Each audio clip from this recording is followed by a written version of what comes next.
One of the reasons why I enjoy leadership or anything involving leadership is because there's practically no limitations of what you can do as a leader, how far you can grow, how much you can personally develop, and how much you can effectively influence others. And today I want to talk to you guys about what I like to call the chameleon principle, about the animal chameleon.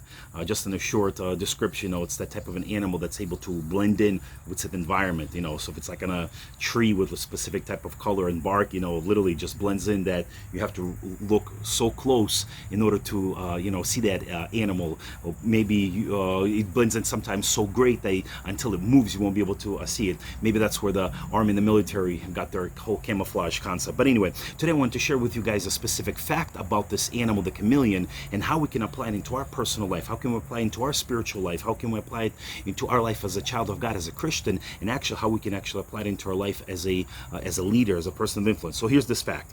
Chameleons have unique eyes which can move separately from each other, which achieves them a visual field of 180 degrees. Can you imagine that? Both of the eyes they have, they're kind of pokey, sticking out.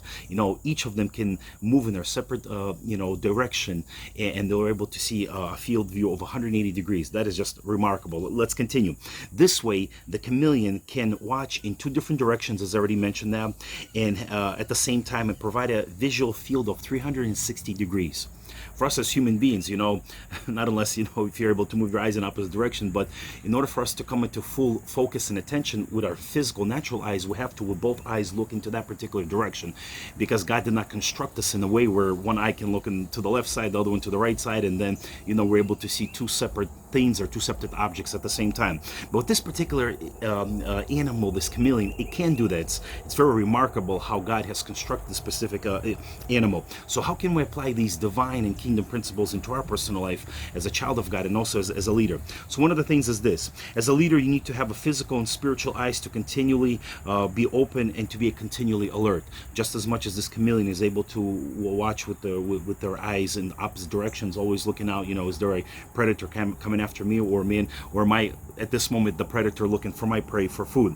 Another principle we can learn from this is great leaders are able to observe their environment with their natural eyes and with their spiritual insight. This is also very important, that not only we need to be alert and discerning with our natural eyes just to see what's happening in the environment. Maybe you'll see a need that you need to respond to, or a situation between individuals that you believe that you need to reach out to. And as much as that is both in the natural, it's also important in the spiritual. Another thing we can learn is, just like a wide angle lens can capture a panoramic view. I used to be a photographer for many years, and there's different little lenses, a zoom lens, and there's a wide angle lens. And when they did wedding photography, those are very important, especially when the bridal party is so big and you were very limited in space, like in a building, and you needed to stand so close. Right now we have smartphones that are built in wide angle lens. And likewise, every leader needs to have like a wide angle of focus and understanding, because in other words, so we're able to see a bigger picture of everything. Honestly, I can relate this to like vision, having a clear vision, having a broad vision, having a great understanding. So as I wrap this up, a few things for us to think about, what we can learn from this particular unique animal, the chameleon, that I believe that God is able to work not only in us but through us, by giving us a visionary eye, by giving us inner discernment, not only within our heart and our spirit, man, but also naturally for us to observe, to see what's happening around us. So whether it's in your business, whether it's in your church, whether it's in your ministry, in other words, if you want to become that effective leader, you need to be always in a position of seeing the bigger and the greater picture. All right, my friend, until next time.